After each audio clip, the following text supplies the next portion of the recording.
예약을 했었는데 오늘 3번 설교 불꽃교회에서 하고 오후에는 저 인천에 있는 부평 서지방 웨슬리 집회 강사로 초대를 받았어요. 그래서 4번 설교를 하는데 혹시 백신 맞고 몸살기가 있어서 설교를 못하겠다 그러는 사태가 나오면 안 되겠어서 한 주간 연기해서 이번 주에 백신을 맞기로 했고, 저희 집 사람은 지난 금요일 맞았는데 거뜬하고 괜찮은 것 같아요. 앞으로 백신들 맞으면 어르신들이 좀 더 편안한 마음으로 활동하실 수 있게 되길 바라고, 또 우리 젊은 분들도 백신도 맞고 준비하셔서 코로나 어떤 모양으로든지 우리가 극복하고 살고 있는데 정말 코로나를 완전히 극복하는 그런 귀한 역사들이 우리에게 나타나게 될 줄로 믿습니다.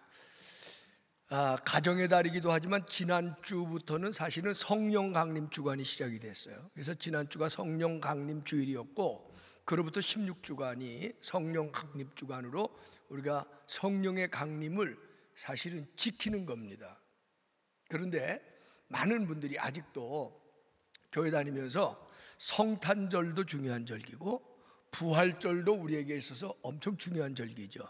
그런데 성령 강림 절기가 어떻게 보면 더 중요하다, 그렇게 말하기는 어렵지만 그래도 그렇게 말하는 분들이 있는데, 교회라고 하는 입장에서 보면 만약에 성령 강림이 없었다면, 가정법은 없죠. 성령 강림이 없었다면 성탄절도 부활절도 묻혀버리고 말을 거라는 거예요. 성령이 강림하셨기 때문에 예수님의 부활에 대해서 자신 있게 말할 수 있고 전도할 수 있게 됐고, 성령이 강림하셨기 때문에 교회가 탄생하게 됐단 말이에요.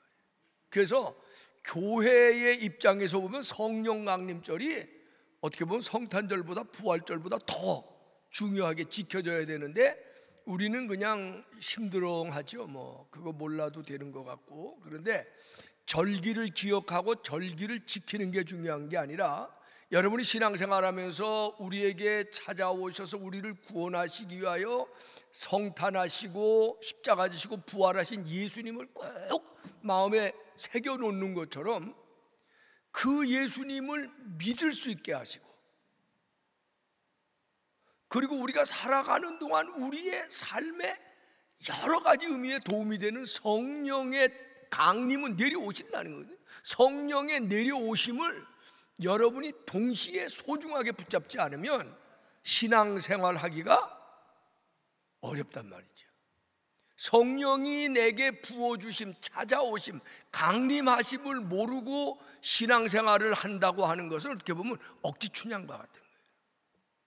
그래서 우리가 다 신앙생활 하면서 사는 사람인데 성탄절도 중요하게 여기고 부활절도 중요하게 여겨야 되지만, 성령 강림절은 내게 오시는 성령님에 대해서 다시 한번 내가 반성하고 도전받고 결단하고 엎드리는 그런 기회로서 여러분 모두에게 아주 중요한 날들로 오늘부터 더 기록되고 생각되면서 살아갈 수 있게 되기를 바라면서, 오늘 스가랴서 4장에 스가랴 선지자가 환상을 봐요. 여기 보니까 천사가 와서 나를 어루만지되 내가 꼭 잠자다 일어난 사람같이 되었다, 이제 그런 얘기가 나오면서 쭉 나오는데, 스가랴가 환상을 봐요. 환상을 보는데 그 환상에 뭐가 나오냐면 7 등잔을 가진 순금 등대가 나오고, 거기에는 관이라고 되어 있는데 쉽게 말하면 파이프 같은 거로 이렇게 연결이 돼서 위로부터 기름통 같은 게 하나 있대요.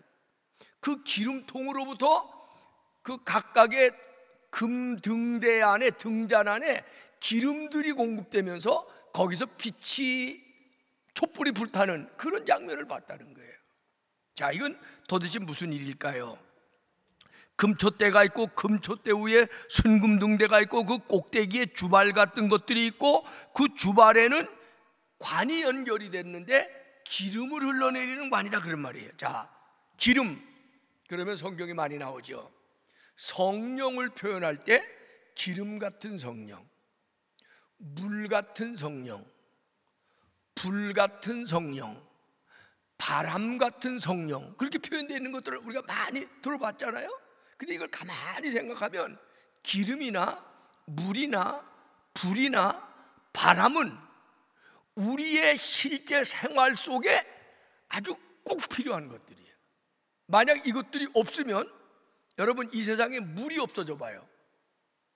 생명체가 존재할 수가 없는 겁니다. 이 세상에 만약 불이라는 게 없어져 봐요. 우리가 살아갈 수가 없어요. 바람은 공기의 이동 아닙니까? 바람처럼 오시는 성령님이 없다, 바람이 없다, 그럼 숨 쉬고 살아갈 수가 없어요. 기름은 여러 가지 용도로 쓰이는데, 기름은 뭐 불을 붙이는 기름도 있고, 뭐 맛을 내주는 기름도 있고, 혹은 공업에서 필요한 기름은 뭐를 윤활하게 해주는 그런 것들이 기름인데, 그런 게 없이는 살아갈 수 없는 거예요. 그런데 스가랴가 본 환상에서, 이게 스가랴의 환상의 때를 좀 알아야 되는데, 이때는 이스라엘 백성이 바벨론에서 70년 포로 생활을 끝나고 기적과 같이 자기들의 고향 땅 이스라엘 예루살렘에 돌아온 거예요. 근데 돌아와 보니까 성벽은, 예루살렘 성벽은 다 파괴되고 영화가 좀 하늘에 닿았던 예루살렘인데 성벽이 다 허물어지고 성전도 다 불타버리고 이 이스라엘 사람들이 살던 자기들의 집도 다 허물어지고 도란은 왔어요. 그럼 이제 뭘 해야 되나요? 재건해야 되잖아요. 회복해야 되잖아요. 그런데 어디서부터 어떻게 손을 대야 될지 모르는 그런 상황에서 스가랴라든지 스룹바벨과 같은 지도자들이 너무 암담한 거예요. 특별히 그 일에 책임을 지고 있는 스룹바벨이 너무 무거운 중압감에 눌려서 어찌할 줄을 모르는데, 제사장 스가랴가 하나님 앞에 나가 엎드려 기도하는 겁니다. 어떻게 해야 됩니까? 어떻게 하면 살 수 있습니까? 어떻게 해야 일어나겠습니까? 그런데 천사가 순금중대를 보여주고 거기에 큰 주발 같은 것이 있고 거기서부터 기름이 흘러 들어가는 걸 봐요. 그래서 스가랴가 7장에 이렇게 되묻죠. 무슨 뜻입니까? 5절에 이렇게, 무슨 뜻입니까? 왜 이걸 보여주십니까? 그랬더니 여호와께서 가라사대 스룹바벨에게 가서 말하라. 이는 네 힘으로 되지 아니하고 이는 네 능으로도 되지 아니하고 나의 성령의 능력에 의해서만 되는 거라는 걸 알려줘라, 그런 얘기예요. 여기에 성령의 하시는 역할의 본질을 우리에게 알려주시는 아주 중요한 거예요. 예를 들어 기름이라 그래, 기름. 그러면 기름 하면 우리는 옛날에 그 기름을 대고, 오늘 여기 등잔이니까 촛불, 촛대에 기름이 있어야 불이 붙는 거예요. 근데 성경에 보면 예수님도 우리에게 그렇게, 너희는 세상에 빛이 되라. 빛을 붙이기 위해서, 불을 붙이기 위해서 뭐가 필요해요? 기름이 필요하다. 기름이 없는 촛대는 무용지물이에요. 여러분이 어떻게 세상에 빛이 되느냐? 스스로 빛이 되려고 노력하는 분들이 있어요. 아니에요. 하늘에서 하나님이 공급해 주시는 기름 부음을 받으면 빛으로 불탈 수가 있는 거예요. 이걸 얘기하는 거예요. 기름 없는 등잔은 소용이 없어요. 근데 기름이 가득한 등잔은 쓰임을 받는 거예요. 그러면서 스룹바벨에게 하나님이 그 당시에 정말 다 폐허가 된 상태에서 일어나서 뭔가를 해야 되는데, 내 힘으로 하려 그러지 말고 내 능력으로 하려 그러지 말고 우후로부터 공급해 주시는 기름의 능력, 우후로부터 공급해 주시는 성령의 능력을 의지하고 가면 안 될 것 같지만 되는 거다. 그런 말씀을 스가랴를 통해서 하나님이 스룹바벨에게 알려주시는 말씀이에요. 성경에 보면 등대와 기름하고의 관계가 많아요. 예수님 마지막 얘기하시면서도 기름 준비한 5처녀와 기름 준비하지 못한 5처녀 얘기 여러분 기억하시죠? 그 다음에 요한계시록에 보면은 요한 장로가 환상을 보는데 마지막 때 7 금촛대가 나타납니다. 그럼 여기서 말하는 7 금촛대는 뭔가요? 교회를 얘기하는 거예요. 근데 오늘 스가랴서로 연결해 보면, 그러므로 교회라고 하는 7 금촛대는 우유로부터 내려주시는 성령의 기름 부음이 있어서 그 촛대에 기름이 가득한 교회는 금빛을 발하는 거예요. 빛을 발하고 활활 타오를 수 있는 거예요. 자, 오늘날 교회를 얘기할 때 많은 사람들이 교회 건물이 얼마나 있냐, 교인 수가 얼마나 있냐, 그 교회 재정이 얼마냐, 이런 거 갖고 교인들 스스로도 평가하려고 그러고 교회 밖의 사람들도 교회를 평가하려고 그래요. 근데 교회는 그런 외적인 것으로 평가하면 안 됩니다.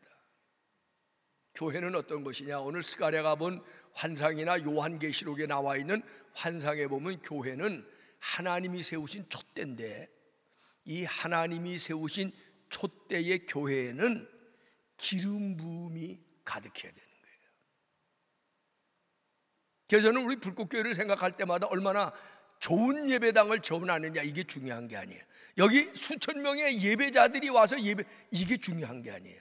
정말 근본적으로 중요한 것은 뭐냐면 우리가 모일 때에, 우리가 여기서 예배 드릴 때에, 오늘도 여러분이 여기 나와 하나님 앞에 예배를 드리며 하나님의 말씀을 들을 때에 성령의 기름 부으심이 우로부터 여러분의 머리 위에, 여러분의 심령 위에 내려야 되는 거예요. 내려야. 그런 교회가 하나님이 붙잡으시는 촛대, 금촛대의 교회가 되는 거예요. 그런 교회가 하나님이 나타나 역사하시는 교회라고 하는 사실이에요. 사랑하는 여러분, 여러분이 정말 교회를 위해서, 제가 또 이따가 말씀을 드리겠습니다. 불꽃교회를 정말 사랑하고 이 불꽃교회에 하나님이 나를 부르셨고 나를 통해서 불꽃교회를 더 새롭게 하시기를 원하시는 하나님의 뜻이 있다고 믿으신다면, 불꽃교회를 위해서 우리 교회 교인들도 많아지게 해주세요, 뭐 전도 잘 되게 해주세요, 뭐 우리가 좋은 일 많이 하게 돼서 이웃을 열심히, 물론 이런 기도 해야 되겠어요. 그러나 더 근본적인 기도가 먼저 있어야 돼요. 불꽃교회 위에 성령의 기름 부음을 부어주세요. 아멘. 우리 기도 제목 드렸으니까 한번 나중에 기도할 때 생각해서 입으로 한번 다 같이 해봅시다. 주님, 불꽃교회 위에 날마다 성령의 기름 부음을 부어주세요. 부어주세요. 스가랴가 본 환상의 메시지는 간단하게 정리하면 이겁니다.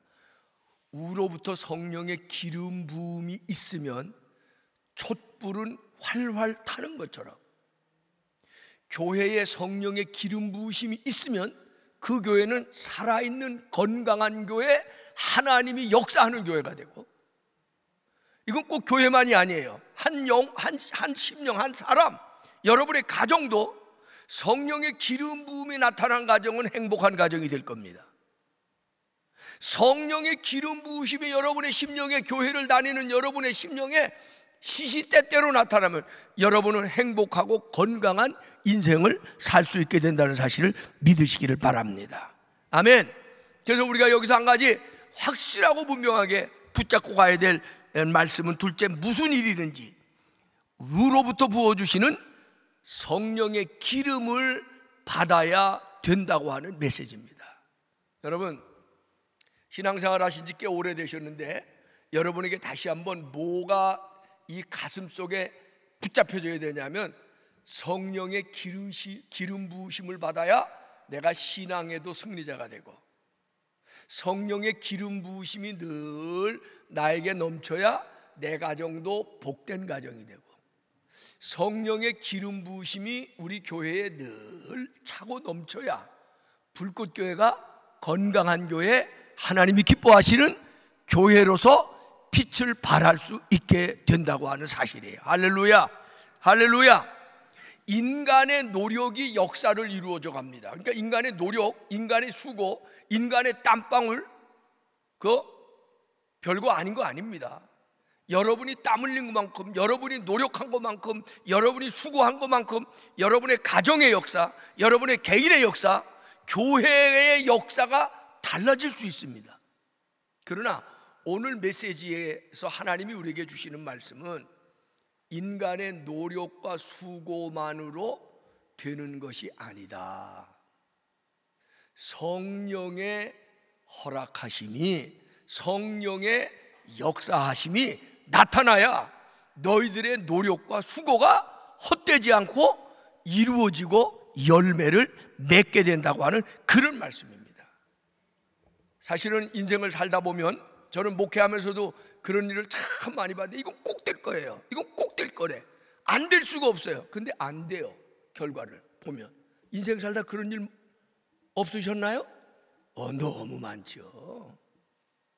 교회 일 하면서 안 된대. 이건 다 교인들이 거의 다 안 된대. 안 된대. 장로님들도 안 된대. 그래서 이걸 어떻게 해야 되나 고민하고 기도하다가 가까스로 안 될 것 같지만 믿음으로 한번 해봅시다 하고 했는데 되더라고요. 어떤 때 인간의 합리성이나 인간의 노력이나 인간의 수고를 부정하는 게 아니고 우리가 수고하고 우리가 노력해야 되고 또 우리의 합리적인 어떤 결단과 판단들이 정말 필요하긴 한데 세상을 살다 보면 어떤 때는요 될 것 같은데 안 돼요. 안 될 것 같은 일이 되더라고요. 이런 일 경험 안 해보셨어요? 표정들이 전혀 안 해보신 것 같아요. 저는 이런 일 엄청 경험 많이 했어요. 특별히 목회하면서 불꽃교회 목회하면서도 엄청나게 많이 경험했어요. 교회는 하나님께서 기름 부어주시는 성령의 능력과 역사에 의하여 그 하는 일이 달라지는 거예요. 유명한 선교사 허드슨 테일러라고 선교의 아버지, 중국 선교의 아버지 이런 별명을 가졌던 분이 있어요. 근데 이 허드슨 테일러가 나중에 이제 시니어 선교사가 되니까 직접 피선교지의 사람들을 상대로 하는 선교보다는 그 중국 선교를 향해서 계속 동방 선교를 동양 선교를 향해서 계속 들어오는 젊은 선교사들을 오리엔테이션 가르쳐주고 훈련하고 관리하고 감독하는 그런 일을 할 때예요. 그러니까 관리 감독자니까 그 권한이 상당히 많습니다. 그러니까 처음에 오면 오리엔테이션을 하면서 당신들은 내가 하라는 대로 하기만 하면 돼. 이렇게 얘기하면 간단할 것 같잖아요. 근데 꼭 그 오리엔테이션을 하면서 이 허슨 테일러 선교사가 젊은 후배 선교사들에게 하는 얘기가 있었대요. 여러분이 선교를 통해서 하나님의 일을 하려고 하거든 꼭 먼저 하나를 배우고 시작해야 됩니다. 이게 뭐냐? 하나님이 하시는 일의 방법을 배워야 됩니다. 그 말을 다시 말하면 성령께서 인도하시고 성령께서 감동하시고 성령께서 명령하시는 일들을 해나가는 걸 먼저 배울 수 있어야 여러분이 진정한 하나님의 일꾼이 될 수 있는 것입니다. 그렇게 가르쳐줬다고 하는 거예요.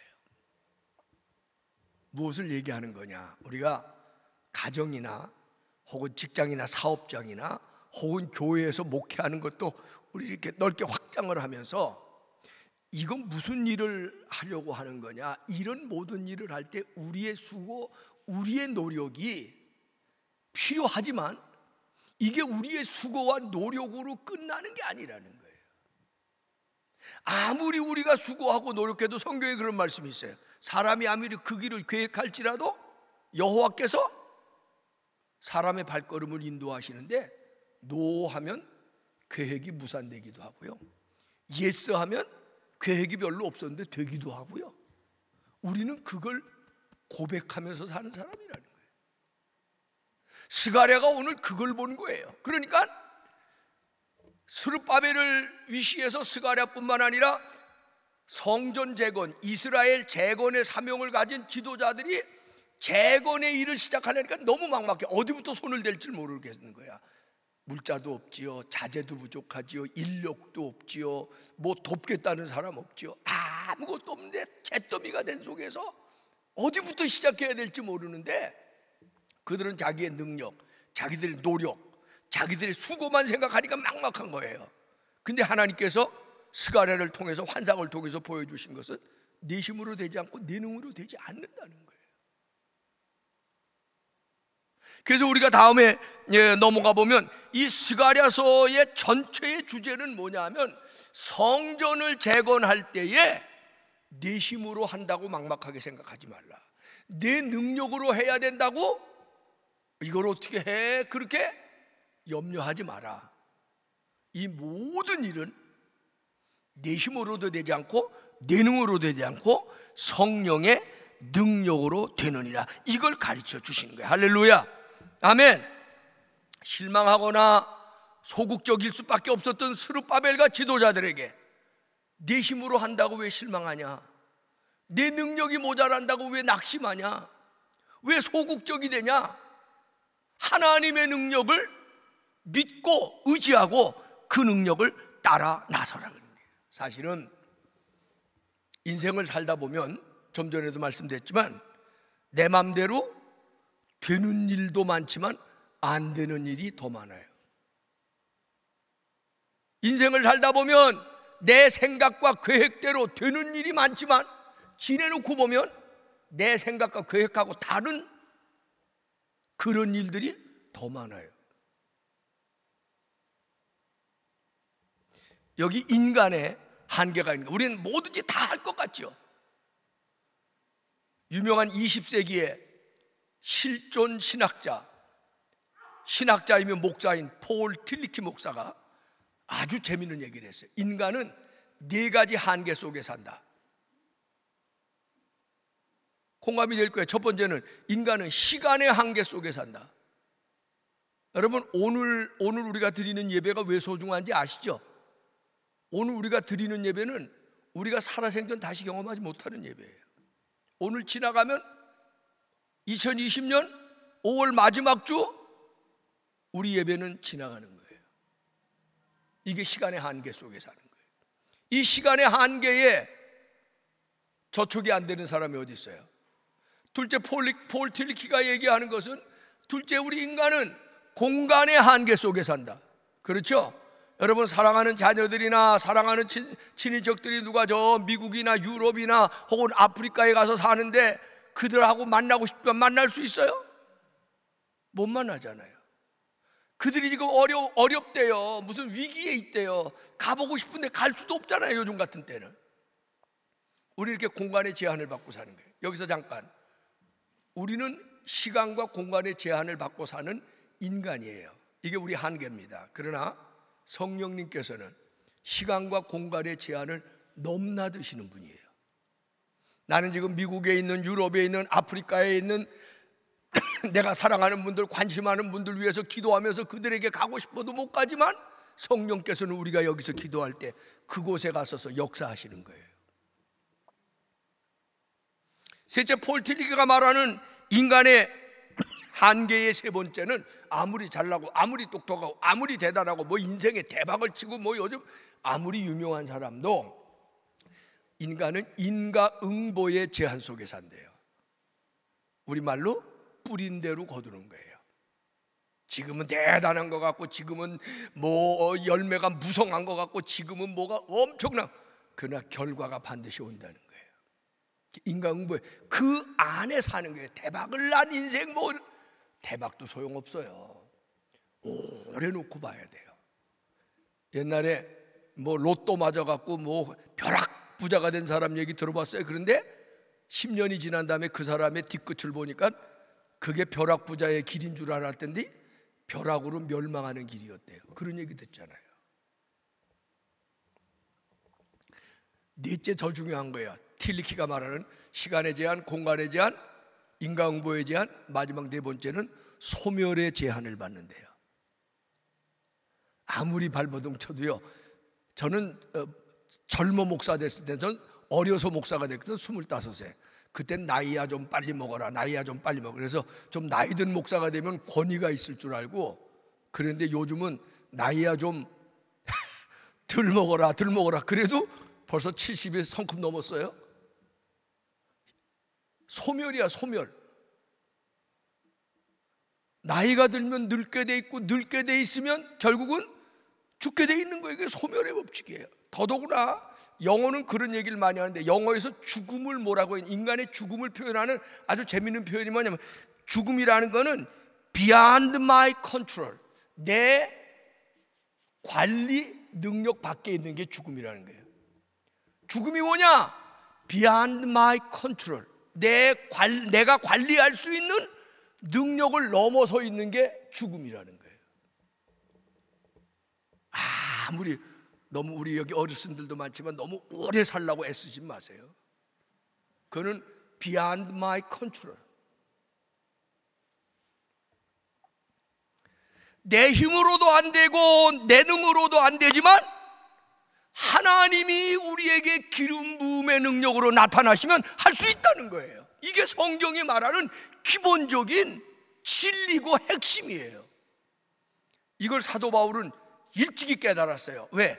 사도 바울도 대단한 사람이거든. 당시의 유대인이지만 로마의 시민권도 가지고 뿐만 아니라 가말리알 최고의 학부를 다녔고 몇 개 국어에 능통하고 뭐 참 달변이고 뭐 여러 가지 열심히 많은 사람이에요. 근데 그는 나중에 자기는 아무것도 아니다 그렇게 고백하게 되고, 근데 그 고백 끝에 바울이 유명한 고백을 하죠. 내게 능력 주시는 자 안에서 내가 무엇이든지 할 수 있습니다. 아멘. 아멘. 이게 이게 구약이 스가랴에서 본 환상에서 끝나는 게 아니라 스룹바벨이 이 말씀을 붙잡고 성전 재건을 이룬 것으로 끝나는 게 아니라 신약 시대에 와서 사도 바울도 이 말씀, 이 환상 붙잡고 일어나서 내게 능력 주시는 자 안에서 내가 모든 것을 할 수 있습니다. 그렇습니다. 내 힘으로도 안 되지만 내 능력으로 안 되지만 하나님은 하실 수 있습니다. 성령님은 하실 수 있습니다. 고백하며 사는 사람을 우리는 그리스도인이라고 얘기하는 것입니다. 할렐루야. 이걸 깨달아야 합니다. 이걸 고백해야 합니다. 이걸 깨닫고 고백하는 순간 여러분의 삶에 새로운 역사와 변화들이 나타나게 된다는 사실을 믿으시기를 주님의 이름으로 축원합니다. 제가 이 간증 여러 번 했죠. 1986년 미국에서 공부하고 교회 개척하고 승리하고 돌아왔어요. 그래서 여기서 과정을 다 얘기할 수 없지만 지금 여러분이 예배드리고 있는 불꽃교회를 개척했어요. 86년에. 그런데 교회를 개척한 지 한 3년이 지났는데 교인들이 안 늘어나요. 한 30명, 40명에서 안 늘어나요. 교회를 옮겨도 보고 뭐 별 난리를 다 하고 뭐 총도 30명이 맨날 총도 연도하고 그래도 안 돼요. 그런데 마침 감리교 협성대학교에서 저를 실천신학 교수로 초빙을 했어요. 얼마나 좋아요. 그래서 아직은 젊어서 목회할 때가 아닌가 보다 그러고 신학교 교수로 달려갔죠. 그리고는 우리 불꽃교회당 30명밖에 안 되는 교인들인데 제가 그때 사표를 냈어요. 그들이 지금은 캐나다 가셨다가 천국 가 계신 우리 장세근 장로님이 목사님 교수로 가시고 사표 내면 우리 교회 문 닫으면 되겠습니다.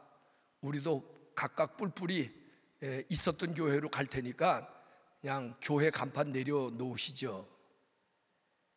그 말에 제가 충격을 받고 그렇게 하면 안 되죠. 어떻게 해야 되나요? 뭐 그러고 이제 장로님들하고, 장로님은 딱 그때 장세근 장로님 한 분 계셨네.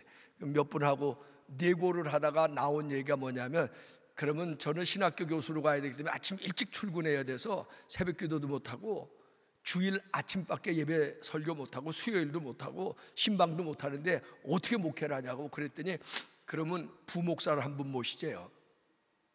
그래서 부목사를 한 분 모셨어요. 그러면 교인 30명의 목사는 둘이면 그래도 괜찮잖아요. 그런데 안 돼요. 교회가 안 돼요. 그리고 1년이 지났는데 어느 날 제가 2마리 토끼 잡으려다가 2마리 토끼를 다 놓친다는 우리 속담이 생각이 나면서 내가 이렇게 하다가 교수로서는 명성을 얻을지 모르지만 목회자로서는 내가 실패하는 거 아닌가 그런 생각이 부탁 드는 거예요. 그래서 몸부림치면서 기도하다가 그 어렵게 그때 남들 교수 된다는데 1년 만에 교수 사표를 다시 내고 불꽃교회로 돌아온 거예요. 그럼 좀 달라져야 되는데 그리고 6개월이 지났는데도 안 달려져요.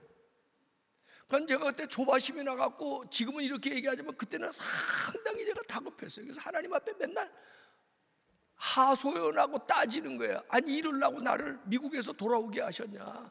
와갖고 하나님 말씀에 순종해서 개척해서 뭐가 돼야지. 아니 신학교에서 오라 그래서 이제 교수로 그러면 앞으로 하다가 좀 나이가 들어서 다시 목회 나오면 되겠다 그러고 갔는데 그것도 못 가게 막으시고 어떻게 하시려고 그러는 거냐 말이에요. 답이 없어요. 답이 없어요. 근데 어느 날 새벽 기도하는데 스가랴 오늘 보면 4장 6절의 말씀을 제게 주시는 거예요. 여호와께서 말씀하여 가라사대 이는 내 힘으로 되지 아니하고 이는 내 능으로 되지 아니하고 오직 나의 성령으로 되느니라. 제가 그 당시에는 한참 젊었잖아요. 나름대로 기고만장해갖고 나만큼 일찍 미국 가서 그게 무슨 훈장이라도 되는 줄 알았어. 그리고 제가 전공이 전도학이에요. 그러면 내가 나와서 전도하면 전도가 되어야 되잖아요. 될 줄 알았는데 안 되잖아요. 설교도 나만큼 하면 잘한다고 착각은 자유니까 그렇게 착각했어요. 근데도 교인들이 오면 설교는 좋다는데 안 붙어요. 그러다가 이 말씀 하나님이 제게 주시는 그날 저는 하나님 앞에 완전 항복했어요. 그리고 제가 그때부터 노래하고 고백하는 걸 좋아했는데 그게 뭐냐면 내 힘으로 되지 아니하고 내 능으로 되지 아니하고 오직 하나님의 성령으로 됩니다. 그게 그날부터 제 고백이 됐어요. 그래서 다 아시는 얘기니까 그때 제가 결단하고 우리 양평대관 수도원 들어가서 20일 장기 금식하고, 금식이라는 거 뭐예요? 항복하는 거잖아요. 하나님 앞에 앞발 뒷발 다 들었습니다. 내 힘으로는 안 됩니다. 내 능으로는 안 됩니다. 하나님이 나를 불러주셨으니 하나님의 능력으로 나타내 주소서. 성령의 기름을 부어주소서. 그리고 엎드려 기도하기 시작했는데 정말 성령이 하시는 일은요, 그렇게 한 3년, 개척한 지 3년 한 6개월쯤 지났는가 본데 3년쯤 지났는가 보다 별 변화가 없더니 제가 그렇게 고백하고 나서 3, 40명밖에 안 되던 교인이 갑자기 100명이 됐어요. 6개월 만에. 그래서 그때 제가 힘을 내고 야 예배당 진짜 100명밖에 안 되는데 예배당 진짜, 그런 게 여러분 아시는 분들은 아시죠? 분당에 있는 정자동에 있는 교회를 100명 가지고 짓고 들어온 거예요. 그러다가 여기 판교까지 오는 거예요. 그래서 그때부터 제 목회의 좌우명 중에 하나가 뭐냐면 내 힘으로 되지 않고 내 능으로 되지 않고 오직 성령의 능력으로 됩니다. 할렐루야, 할렐루야. 여러분이 정말 불꽃교회를 사랑하고 하나님이 불꽃교회를 통해서 여러분을 하나님의 백성, 하나님의 일꾼으로 부르셨다고 믿는다면, 그래서 여러분이 교회를 위해서 기도할 때 하나님 뭐 우리 불꽃교회 뭐 예배당 짓고 아직도 더 꽉 차야 되고 뭐 1000명이 더 와야 되고 2000명이 더 와야 되고 뭐 이런 기도는 부차적인 거예요. 본질적인 기도를 하나 꼭 하셔야 되는데 저를 따라 한번 합시다. 하나님, 우리 능력으로 안 됩니다. 우리 힘으로도 안 됩니다. 성령의 능력이 우리 불꽃교회에 날마다 나타나게 하옵소서. 날마다 나타나게 하옵소서. 할렐루야, 할렐루야. 이게 정말 중요한 거예요. 이게 정말 중요한 거예요. 여러분, 합리성만 가지고 살면 될 것 같지만 안 되는 일도 많고 안 될 것 같은 일이 더 안 될 때가 많아요. 근데 우리는 합리성이라고 하는 인간이 가지고 있는 수고, 노력, 판단, 결단 위에 성령의 기름 부으심을 의지하고 사는 사람이에요. 할렐루야, 아멘. 놀랍게도 성령의 기름 부으심을 우리가 가지고 있는 합리적인 판단이라든지 우리가 가지고 있는 인간적인 힘과 노력을 능가하시는 하나님의 능력이라는 사실을 믿으시기를 주님의 이름으로 축원합니다. 그래서 불꽃교회를 위해서 앞으로 기도하고 믿음으로 불꽃교회 부흥의 한 그루터기가 되고 도구가 되기를 원하신다면 제일 먼저 이렇게 기도해야 돼요. 여러분이 살아가면서 날마다 때마다가 아니라 하루에도 수십 번씩 교회가 생각날 때마다 하나님, 우리 불꽃교회 우리의 능력에만 맡기지 마시고 성령의 기름 부음을 부어주세요. 성령의 기름 부음을 부어주세요. 성령의 기름 부음이 임하시면은요, 스룹바벨이 성령의 능력을 의지하고 재건을 하러 나갈 때 어려움이 많았어요. 방해하는 세력들이 많았어요. 멸시하고 조롱하는 이들이 많았어요. 그런데 하나님의 능력을 입고 가니까 결국 스룹바벨아 내 앞에 큰 산이 무엇이냐? 평지가 되리라. 말씀 하나 딱 결론 나는 거예요. 성령의 능력을 의지하고 가면 여러분의 인생이 하나님과 더불어 하는 승리하는 인생, 순종한 인생으로 가게 될 것입니다. 성령의 기름 부으심이 여러분의 가정에 있다면 여러분의 가정이 은혜롭고 은총이 가득한 복된 가정으로 가게 될 것입니다. 할렐루야. 교회는 건물이 아닙니다. 교회는 몇 사람이 모였느냐를 갖고 결정하는 곳이 아닙니다. 여기 성령의 기름 부으심이 때를 따라 나타난다면 이 교회는 활활 불붙는 순금 촛대가 돼서 세상을 밝히고 세상을 이끌어가고 많은 사람을 살리는 구원의 방주로서 사명을 감당할 수 있게 될 줄로 믿습니다. 오늘부터 늦지 않았습니다. 성령 강림조를 잊어버려도 괜찮습니다. 여러분의 날마다 삶 속에서 내 힘으로 내 능으로 안 됩니다. 성령의 능력으로 내 삶에, 내 가정에, 내 자녀들 속에, 우리 교회 위에 나타나 주옵소서. 그런 마음의 기도들을 시시때때로 하나님 앞에 올리면서 여러분이 가게 될 때 불꽃교회의 앞날과 여러분의 앞날에 하나님의 은총이 분명하고 뚜렷하게 나타나게 될 줄로 믿습니다. 기도하시겠습니다.